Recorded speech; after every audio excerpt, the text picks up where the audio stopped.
Howdy y'all, welcome to the Claim Clinic. Today we're talking with JT Kraai of Exit Strategies 360.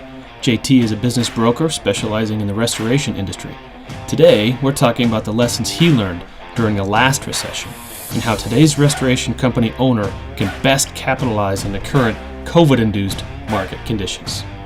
Today's episode is brought to you by the professional Xactimate writers over at Claims Delegates. If you like fast, accurate Xactimate estimates to your inbox, check us out at claimsdelegates.com. All right, here we go. We're live. We're good. Welcome. This is Andy McCabe. I am your claim doctor. This is a live recording of the Claim Clinic podcast. At least I hope it's live. I don't know if the stream on Facebook is any good anymore. I've got JT Kraai of Exit Strategies 360 on the line. How you doing, man? Excellent. Thank you, Andrew. Appreciate it. Yeah, you piqued my interest last week, so I reached out to you and wanted to see if you would come on the podcast and enlighten all of us on the article that you wrote. So before we get into your background and stuff like that, I want to get into this article. Why don't you give us a background on what caused you to write this article while I bring it up? Well, I appreciate that, Andrew. What caused me to write it was I got into the restoration industry just before 2008. I got pulled into it, and we can talk more about that later. But I instantly noticed some similarities between what was happening in 8, 9, and 10, and now just the last 2-3 weeks. And I wanted to point out the gist of the article is that there's a lot of people collectively holding their breath right now on what may or may not happen. But this industry as a whole held up pretty well through 8, 9, and 10 and into 11. And we've been on a tear, from 12, 13 through a couple weeks ago. Yeah. So it's right abrupt stop. That's right. We hit a wall. So I think the gist of it for me was the last 2 weeks, I fielded a tremendous amount of phone calls from restoration owners asking how it's affecting value, where it's affecting value, how quickly value can be affected. Oof. So I wanted to put this piece out there saying, listen, we can hold our breath here for a few weeks or a month or two, but let's see what happens. But overall, I think we're going to hold it pretty well. Disasters are not stopping. Perfect. All right, let me read a little bit from this. Restoration industry lessons learned from 2008 recession. Due to the strength of the industry, restoration businesses should be front and center as solid acquisition targets. There are 3 primary factors driving the value of your restoration business: business performance, seller's personal timing, and state of the industry and the economy. Is this still a solid business model? What got me was, I've known, and you've probably known for quite some time, the restoration business model is solid. It's fairly recession resistant. There's nothing that's recession proof. But why don't you walk us through the difference of the selling and buying environment for restoration companies in 2008-9 versus today? Well, it's a great question. One of the things we learned, as you said, is that the industry is recession resistant. And we quickly learned it wasn't recession proof. Right. But the differences are this, and there's really 2 levels we can talk about. One is an M&A level, which is really anything above $5.5 to $6 million, anything outside of a typical financing or an SBA finance model. And so we'll refer to that as sort of an M&A level. So what kind of revenue is someone doing if they're going to demand that kind of price point?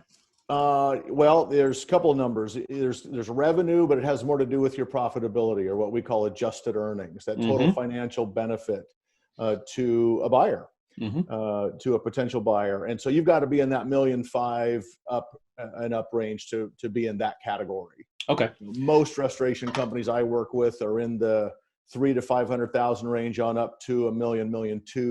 And there's a few that are larger, actually, nice sized companies. But that you're kind of in rare air there when you get above $1.5 million in adjusted earnings in this industry. Okay. So what percentage of the total market would you say is in that? How many operators?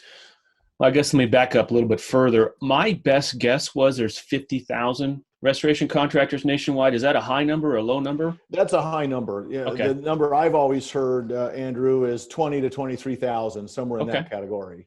Now, that being said, that also includes mom and pop, junior's wife, and junior's friend. Yep. and they've got a carpet cleaning vehicle, maybe a couple of extractors, and that's Man what in a they van do. with a fan. Man in a That's van with right. a fan. And I those love those companies, guys. they're prevalent out there, but they're not that sellable either. Mm-hmm. So there's just too close knit. Somebody Well, can't buy a business and you're have four not people. buying anything. You're buying a person at that point. That's So, right. yeah, That's difficult.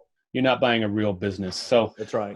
yeah, let's come back to that. Okay, so percentage wise, of the 23,000, there are how many restorers doing 2 million plus? In adjusted earnings, Yeah. less than 1%. Okay. Far less than 1%.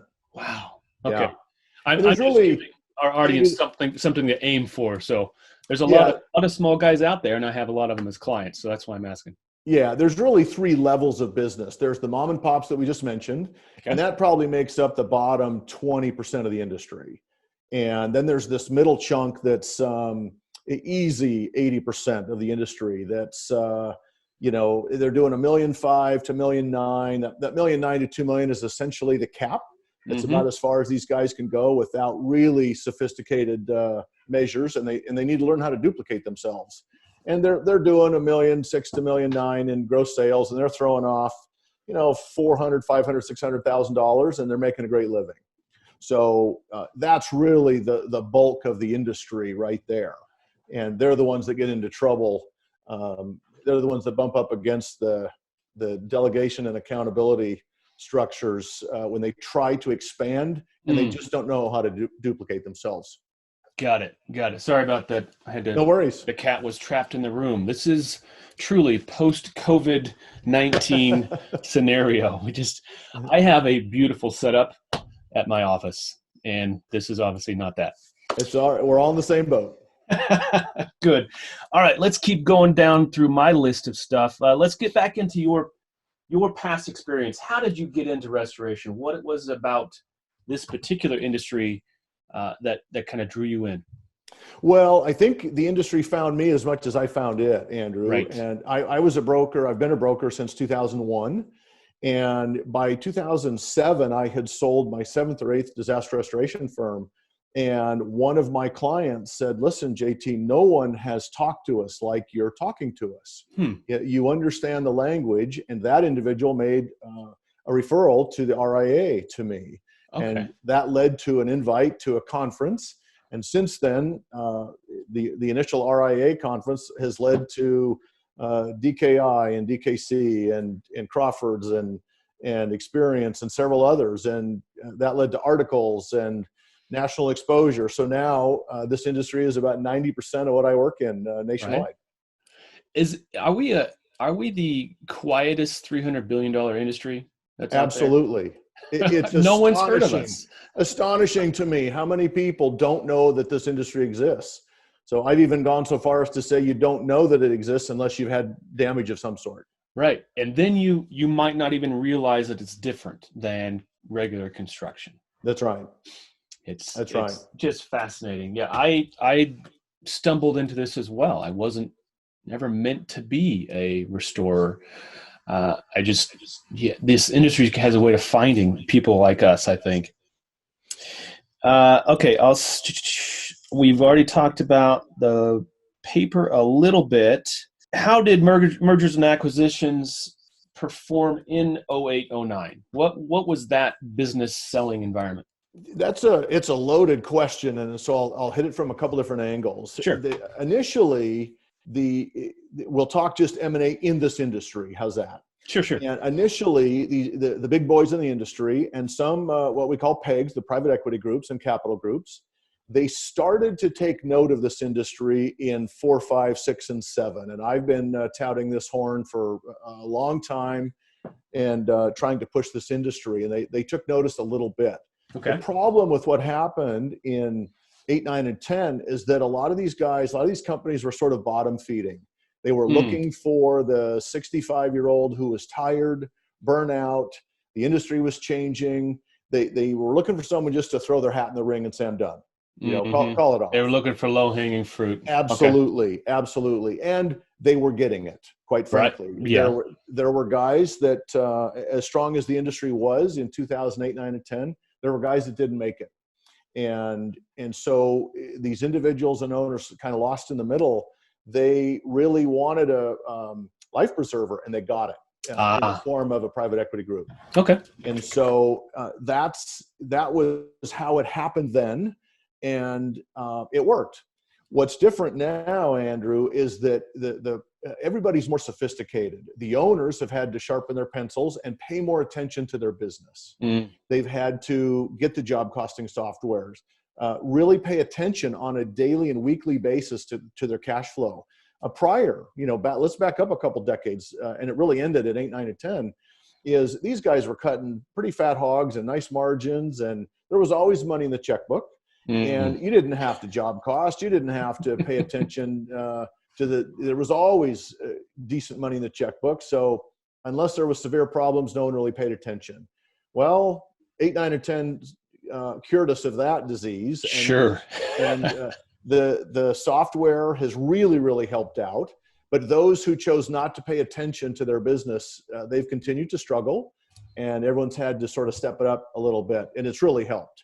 Yeah. So now when you talk M&A activity, the buyers, the big boys in the industry again, as well as the capital groups who really they either own businesses in this space or recognize it as a pretty solid industry, they're looking for long-term partners. They're not looking for the individuals just to, grab the life preserver and hang on. They really want somebody to join them for the next 2, 3, 4 years. And that has created its own set of issues because. So wait a minute. Explain that to me. So they're buying these companies, but they're expecting the owners to stay on. That's right. Okay. And therein lies the disconnect, because as I mentioned in the article, what always has fascinated me, Andrew, is that a seller, once I deliver a valuation analysis, they'll look at me and say, listen, I'm 2 to 3, 4 years out. Just send me a note this fall and check up on me. And let's stay in touch. That's right. And literally, that might be on a Friday. And by Tuesday, they'll call and say, I've talked to my wife. You got to get me out of here. How quickly can you sell it? And it's amazing to me. That's a pretty common story, huh? That's right. And so I always say you're not ready until you are. And then it can't happen fast enough. So the disconnect is this. Let's say you, Andrew, were going to sell your business and all of a sudden you're ready. And it's going to take 9, 10, 12 months from start to finish. And then a private equity group comes along and says, we want you. We're going to structure this. We're going to get you some cash up front. We're going to give you some stock. We're going to give you some performance incentives and some nice targets to hit out in the future and a nice salary and some benefits, but we need you for 3 years. Well, now all of a sudden you as the owner are going to say, why am I going to stick around and make $150,000 a year instead of $400,000, $500,000, $600,000 a year? And I'm essentially going to be doing the same thing. So that's tough. The moment that they have then is, why would I sell? Why don't I just keep it? So the main takeaway from M&A activity today is they want a long-term partner, and they're looking for an individual who's ready to take some chips off the table, but they're not ready to be done working. They want to continue to work. Is that because the expertise to run these niche businesses doesn't exist outside of the niche? No, I think it's because, as you know, this industry chews people up and spits them out if you don't have a firm handle on it. And owners get tired. They get tired, and that's the best way to say it. They'll call me, and the biggest complaint I hear is I don't recognize the industry anymore. You've been doing this 35 years, and I'm tired. Tell me about it. And right now, the guys who are really succeeding are the mid 40s. They've got a handle on all the technology. They understand it all. They've been college educated. There's a level of sophistication there that they get. Yep. And they're not afraid of the TPAs because they grew up with them. The vendors, that's their normal. You instantly jump to 55, 60, 65 years old. It's all new to them. All new. Parts of it are new to me. I can date myself with my age, and it's intimidating for a reason. So Yeah. a lot of guys are just tired of the change. Well, a lot of guys won't recognize what this is right here. They don't want to touch one of these. That's right. And for those of you listening on the podcast later, I'm pointing to a Matterport camera and a Mavic 2 Pro drone. This is the state of the industry. This is what you need to do if you're doing inspections and writing estimates in this market, in this new reality. And I've got guys that I mention the drone to, and they're like, "Well, we don't need that. Why do we need that? I've been climbing up on roofs for 20 years. That whole thing." That's the mentality. You bet. It's a tough mental switch. For that, Andrew, one of the things that always comes up is timing. Yeah, let's talk about that. Yeah, people will call and they'll ask, when is the best time to sell? And I can't answer that. That's none of my business, quite frankly. And it's a very personal decision.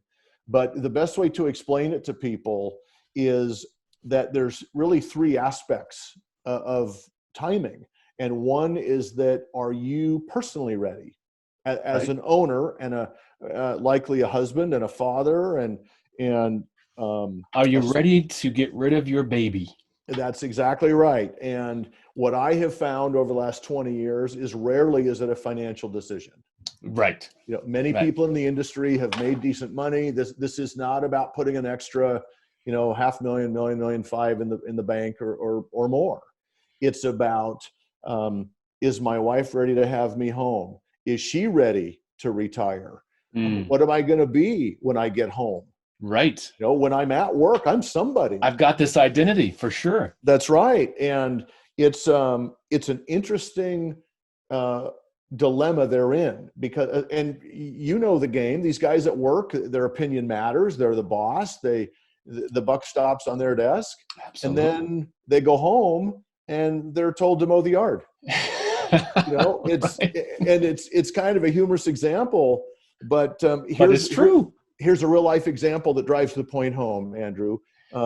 15 years ago, I sold a very large restaurant on the Oregon coast, and the owner of the restaurant was 83 years old. Wow. And she had had it 50 years. And we found You're not talking about Moe's, are you? Not Moe's. This is Gracie's. Okay. In Depot Bay.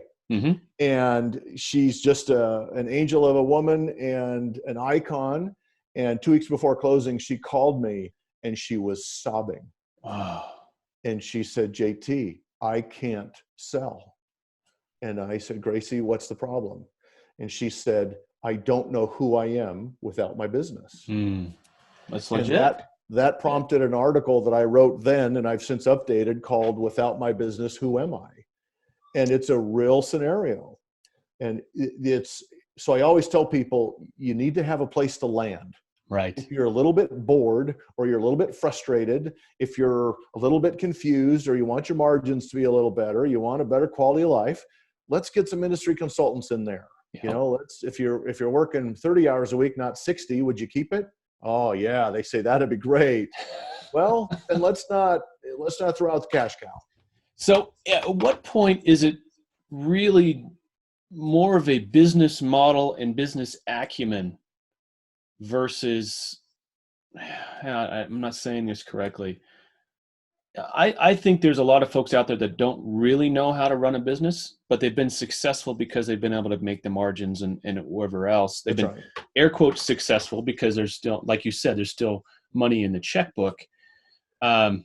But they don't have necessarily the sophistication that they need to package their business for sale. Is that That's accurate? Right. And I think the answer to a slightly different question, which I think is where you were going with it, is that it becomes sellable when it's not entirely dependent on you as the owner. One. Yes. That's right. I got a call last week from a hardware cleaning company, we'll say, and Upper Midwest. And he was the sales manager, the GM, one of the techs, the marketing wing. It was everything. It was everything. 3 other employees. And so that's not a bad thing, but the numbers may put the value of that business up here. And reality will put it just under that. It might be here. For sure. Because you've got to be able to replace what's in that owner's head. And that's tough to do. Yeah. And unless you are, I would say, unless you can step away from your business for 2 weeks and it runs itself, you don't, you're not ready. You don't have the systems in place, because I think about my business, my small consultancy. I write exact made estimates, right? Uh, I couldn't sell it right now because there is nothing to buy.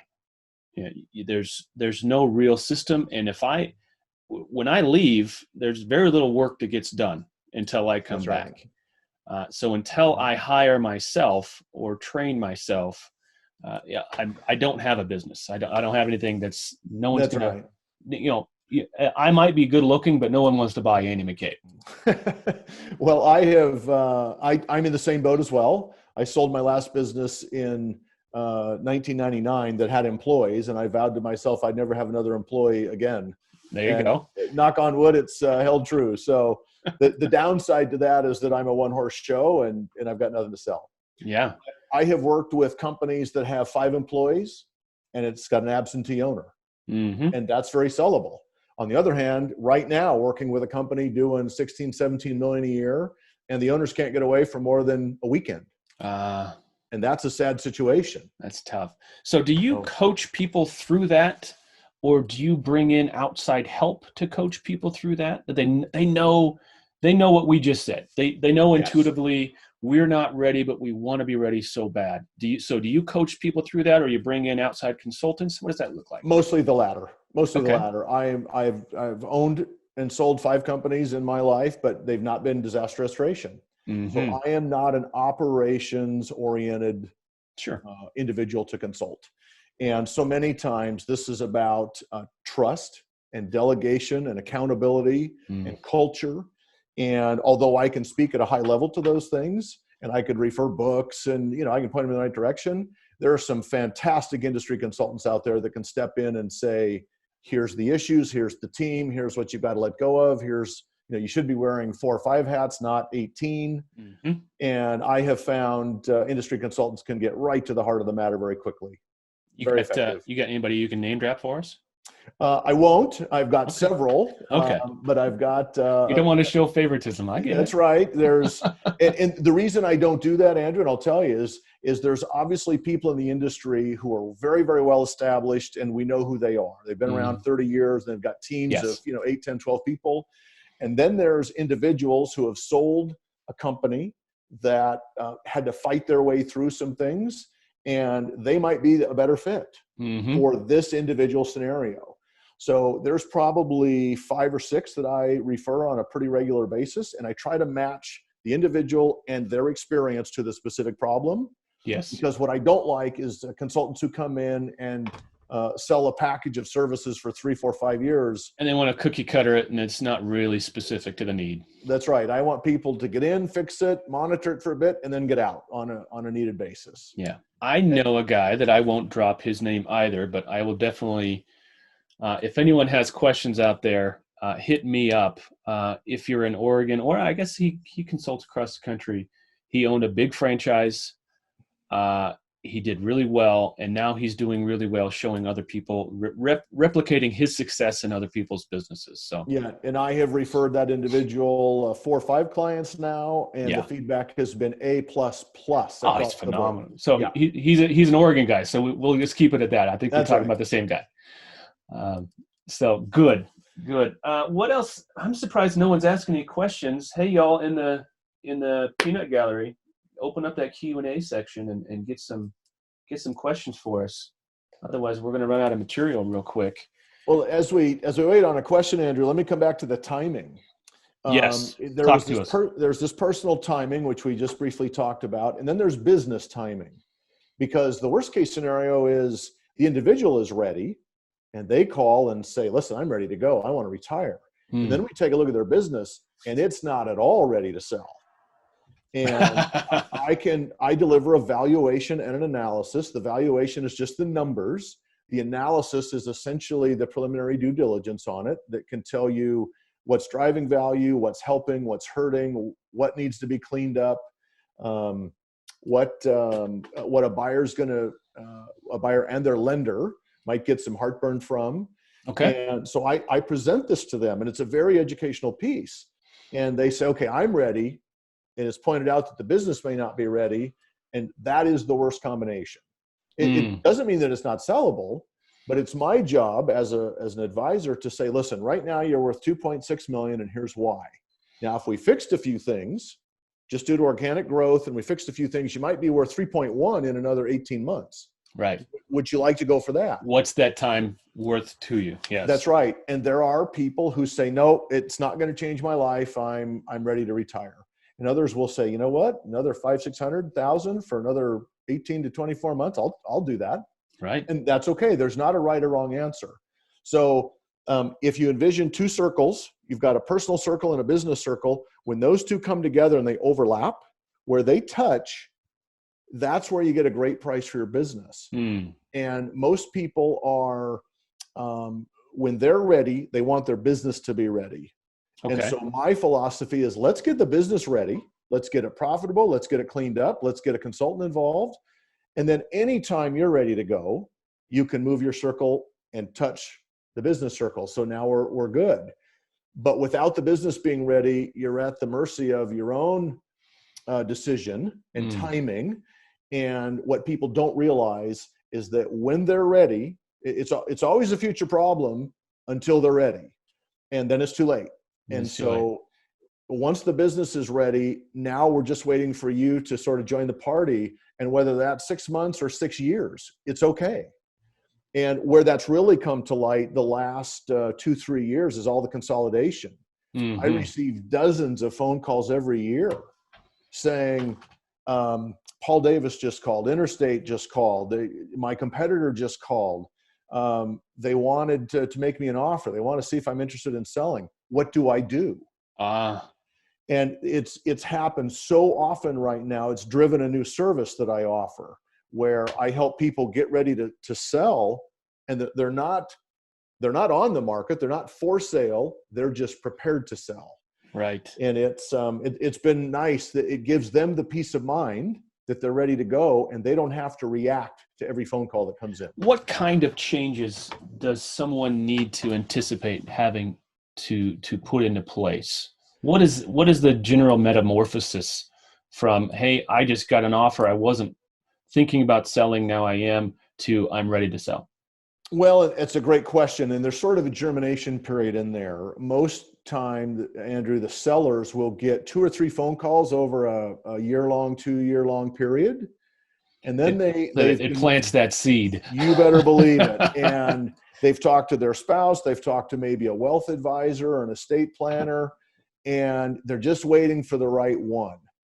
And I think to clarify your question, what happens is there's 4 or 5 things that typically come up. They typically need to be fixed. And the big one is the delegation and accountability. Any buyer wants to know that it's not based on the seller. And they want to see the system. They want to see the hierarchy. Absolutely. The SOPs. It's the least dependent that it is on the seller, the more sellable it is. Okay. Those systems and procedures. So in that same vein, we look at the strength of the management team, the tenure and longevity and the qualifications, because that's really the machine that's driving the bus forward. And then the professionalism, the systems and procedures. We can even drill down into mod rates and claims history, and really when we get down in the weeds, how is the business run? Okay. Is it as effective as it looks on the outside? When we pull back the sheets, what are we going to find? So, of course, everyone wants a restoration company to make money. It's got to be profitable, and then it boils down to how do you get the money? Is it direct work? Is it profitable? What's your service mix? Yeah, that's right. And you take a company doing, let's say, $3 million a year, and it's 99% vendor work versus 99% direct work. Well, there's a price difference there. 2 different things. Now let's say that 99% of that work would be alacrity. Okay, so you've got 95% of someone's work is one vendor company. You think that's a lot of risk? That's a absolutely. Risk factor. Now, Are you going to turn it away? Probably not. But let's mitigate the risk. I mean, let's figure out a way to make some other money besides one vendor program. Right. There is something to be said that if someone can be successful on a program like that, that builds the majority of their revenue, they're doing something right. That's right. That takes an incredible amount of discipline and systems just to keep the doors open. That's on a right. program like that. So I don't misunderstand us, all you folks out there that might be on that particular program. Good for you, good on you if you're doing well on that. But don't miss the point. If that's the only thing you're doing, you need to diversify your revenue streams today. Yeah. Well, and that's one of the changes that we've seen since 8, 9, or 10 as well, Andrew. And that is that is the revenue streams. The models have changed a little bit. Meaning, in 8, 9, and 10, there are some people who sort of took a step back, really focused on what they were good at, their highest margins, profit centers, and only focused on that. And that's what got them to survive.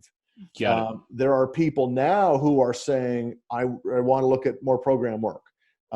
There's another contingency that says, I want to look at less program work. There are some that'll say, I'm going to abandon my restoration and only go to the MIT side. And others will say, to heck with the MIT, I'm going to stick with restoration. That's what I'm good at. Right. And so it's models have changed.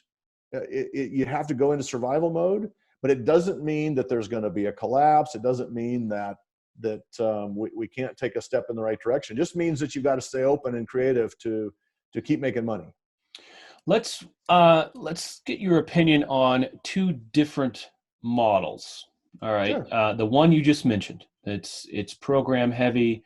Maybe it's not just one program, but it's a family. It's an umbrella of programs. They get pieces and parts here: Contractor Connection, Alacrity, Premier, PSP. There's still PSP in the world, right? Yeah. Just not here in Oregon, I don't think. That's right. Unless they restarted it. So you got a guy that's doing that, but you also then on the other side of the coin, you have a guy that said exactly what you just said. I'm going to take my highest profit part of my business, and I'm going to triple down on that, and I'm going to move up market. One company I can think of just comes to mind out of LA is the Allied. Allied Restoration said, we are going to chase one market. That's the high net worth market. And we're going to service them to the best, better than anyone else in the market. Yep. But they're full retail, full up market. So that, let's say the two companies doing the same volume. What is someone, maybe an M&A or a capital firm, what do they say when they see those two companies side by side? You're really after two sets of buyers or two different types of people. Okay. It's almost like an independent versus a franchise model. Got it. You've got a different set of buyers for each. Depending on the mix of the vendor and TPA work, whenever there's a piece of that pie, let's say your largest vendor or TPA is 15-16% of what you're doing, that's sort of the limit where red flags start to pop up. You hit 18 to 20%, eyebrows are going to go up. So the vendor work is not bad, but if you can survive in that model and make good money at it, it's perfect. There's not a right or a wrong answer. On the independent side, that is a fundamentally different model that in theory should be making a higher profit margin, but you'd be surprised, not often. Or not always, I'll say. And so it's to specifically answer your question, the capital markets, the private equity market would prefer the private side of that, the direct work. Okay. That is, they deem that to be more safe. It's more controllable. Exactly. It comes down to control and predictability. Yeah, I get that.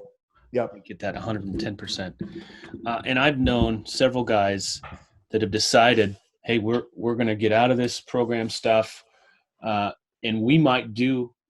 Oftentimes they do less volume, but they bring more home at the end of the year. What I heard most often in 8, 9, and 10 was, I should have stayed smaller. I was making more money and I had a whole lot less headaches. Mm-hmm. And there is nothing wrong with that. When it comes down to saleability and financeability, especially with the SBA, and I'm trying to get current SBA data right now, in 8, 9, and 10, you could drop about 7% in gross sales. The SBA viewed that as level. That was sort of the new flat line, was a 7% drop. Below that, you had to have a great story to back it up. But so you're talking about revenue history coming into the origination of the loan. They're looking back. So that's right. So what I just heard was, in that looking back period, you could drop 7%, and the SBA would say, that's pretty normal. Essentially, okay. No questions asked. That'd be flat. Okay, that's right. And what I have found in the last 12 years of this industry is, as long as there's a good story to back up any fluctuations, they're going to be okay. Okay. Meaning, we're coming off a very mild winter. There are parts of New England. Incredibly mild. There are parts of New England hadn't seen snow this year for the first time ever. Their numbers are down right now. That's going to be okay. Mm-hmm. It doesn't make it not financeable. It doesn't make it not sellable. It just makes it, we've got to tell the story a little better. And there's nothing wrong with that. Anytime you put 20, 30 years of blood, sweat, and tears on paper, it deserves a good story. Sure. Absolutely. Yeah. 100%. Speaking of the SBA, do you have any opinion or guidance as far as our current, we're in a pandemic, we're all sitting at home, and there's this big stimulus package out there. A lot of it's going through the SBA. Do you have anything to say about that? Or I'm currently waiting for it. Okay. And I'll tell you, when 8, 9, and 10 happened, and this is one of the parallels, the saying was all boats rise with the tide, right? And rising tide floats all boats. Yep. That's right. And what happened was, this industry stood out a little bit. By the time we hit 9, 10, 11, it was a great industry to be in. And my guess is that we're going to be in the same boat right now. SBA lenders right now are a little bit reluctant to tell me what the new guidelines are. I think when we fast forward, is that because they don't know? They probably don't. I mean, it's evolving day by day. That's right. And the lending packages, there's different forgiveness rates and different, the rates are some of the best ever right now. And they might even get better through the summer. Right. So I'm hoping that we can go down to 7 to 10% again in a dip.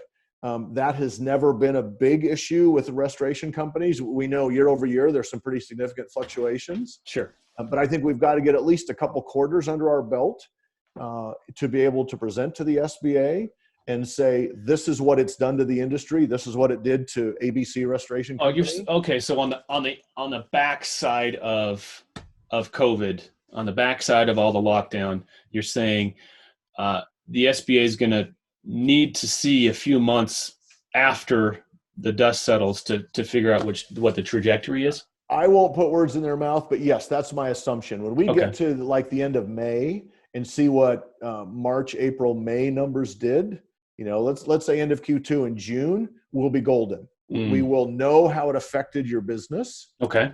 And why. We'll know what the hurdles were, whether you got around them, where you were picking up your work. I think those June numbers are going to be critical. Perfect.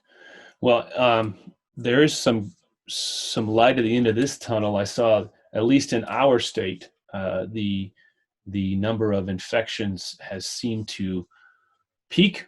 And we may, knock on some wood, we may be coming on the other side of this thing. So prayers go out to New York and Florida and all the places in California. They still haven't seen the worst of it, but I'm hoping we have here. Absolutely. I hope you're right. It's going to be an interesting road the next few weeks for all of us. And then the question is, what does it mean long-term? Right. For all of us listening and participating, it's going to have some reverb for months yet, if not years. If not, it's freaky. It scares you if you let it. But we're in the industry where we run into disasters, so this shouldn't be any different. Let's just face it and go forward. Well, we don't have any questions from the peanut gallery. You guys missed out. Amy had them right here. You could ask a question, but we'll take it online. Maybe we'll revisit this if we get enough interest down the road. I'd love to have you back on. It's good having you as a resource for us as the industry as a whole. So thank you for that. Absolutely. Thank you for having me. What why don't you leave us with some words of wisdom, especially given current events? What do guys need to be really concentrating on, and what types of things can we just let go? I mean, there's going to be trade-offs in this time period, especially of vital business activities and not so vital business activities. So, where should guys' heads be at right now? Well, I think if I had any words of wisdom that would resonate, is that there's a lot of people with question marks, and I would be transparent. When I had employees, I let them know the direction we were thinking, the direction we were going, where the hurdles were, to leverage people who are on the front lines every day. It is a wonderful resource. And I think too many people, and not necessarily just owners, but leaders and managers in general, they want to keep certain employees insulated from some of these key decisions, but to be transparent about where the company is, what it's facing. We all know people who have been laid off and furloughed, and it's an issue. It's the employees go to work every day wondering if they have a job. Yeah. Am I gonna have a job tomorrow? That's right. I think what you just said, one of my favorite guys in the whole world, Simon Sinek. Absolutely. The Infinite Wonderful. Game. Great book on that subject of, and even this and Leaders Eat Last, similar veins of, if you got a problem that's going to affect the whole company, why don't you discuss it with the whole company? That's right. We are not isolated at the top of this pyramid as managers and owners. Our people probably have answers that we wouldn't even think of, but we've got to trust them enough. We've got to be vulnerable in this, especially this time. We've got to be vulnerable and open enough with our own employees, and to find the solutions that we all are gonna need, because there's going to be some hard decisions. Well, and one of the things that happened in 8, 9, and 10, Andrew, was that owners were very, very slow to make changes to their companies. They would call me and say, listen, I've been losing money for 7 months, and I know I should let these 2 people go or that individual go. And I'd say, well, where's the end of the tunnel? What are we doing to make money? And they'd say, well, we don't know where that is yet, but I don't want to let them go. So, and I can't tell someone just to, cut loose some employees that are great employees. No. But that's where some transparency can come in with here's the resources we have to work with. And especially when you're thinking of selling within a year or two, we can't have this stretch of, 8, 10, 12 months where you're losing money. No. It's suicide when you're thinking of selling. And so they were slow to hire and slow to fire, and not necessarily in that order. So, and I think with the job costing tools that we have today, I'm encouraging the transparency and act quickly. Act quickly, because a lot of times survival will depend on it. Make a decision. The road of life is paved with squirrels that couldn't make a decision. So, right, wrong, or indifferent, make a decision. That's right. Choose a course of action, and correct if you have to, but at least you're moving in a direction. I like to say, fail fast, fall forward. Bingo. And that's, a lot of what's kept me afloat over the years is I had no idea what the right decision was to do, but I made a decision, and sometimes it worked out, sometimes it didn't, but at least I was not where I was in a different spot and able to make a different decision. We get too many times, I think we just get the decision paralysis and we don't make a decision. Well, that's not good for anybody. We're not growing. We're not moving. Like a shark dies if it stands still. It's got to keep moving. Did I throw enough analogies out there? Yeah. And if people are struggling with that decision, again, there's some great consultants that can come in and help make sense of that. All kinds. There really are.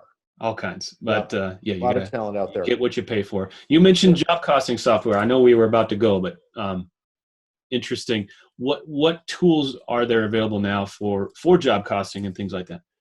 Well, it's evolving to me, Andrew. It's 8 or 10 years ago, lots of people had some software, they didn't know how to use it. Right. They would run it parallel with QuickBooks, and they'd run it. They do this piece of their software here and this piece here, and they weren't talking. And so there's all these reports that would need to be generated. Now I think there's a much bigger emphasis on really getting top-notch training, dedicating some office man hours, let's say, or woman hours to the software and getting useful data, not just a dashboard on your desk that right. you thought the bank wanted to see. It's useful data to make real-time decisions.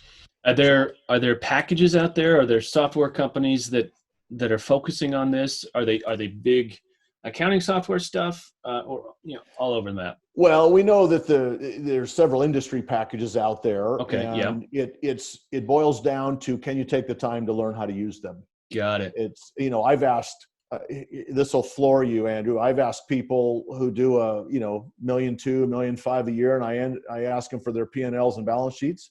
They have no idea what I'm talking about. Get out of here. That's right. And it's a general ledger. It does blow me away. Wow. It's happened. And they can't prove anything to anybody except a column or piece of paper that they've got in the office. Ooh. And it floors me, actually. And that's not sellable. It just isn't. It's not like, there's guys who specialize in, let's say, the convenience store market, and which is dominated by international buyers. Yep. And the only question that international buyer will ask initially is, tell me the square footage of that space and what's their gross sales.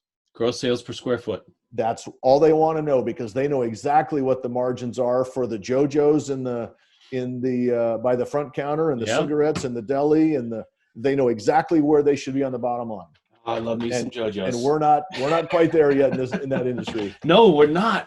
So how are we not? How are we not grown up yet? Well, and that's also shocking to me. And I look at in any given year, I work with 20 to 30 different companies, and you line up these 20, 30 companies, there's 15 to 20 different ways that they'll run their accounting.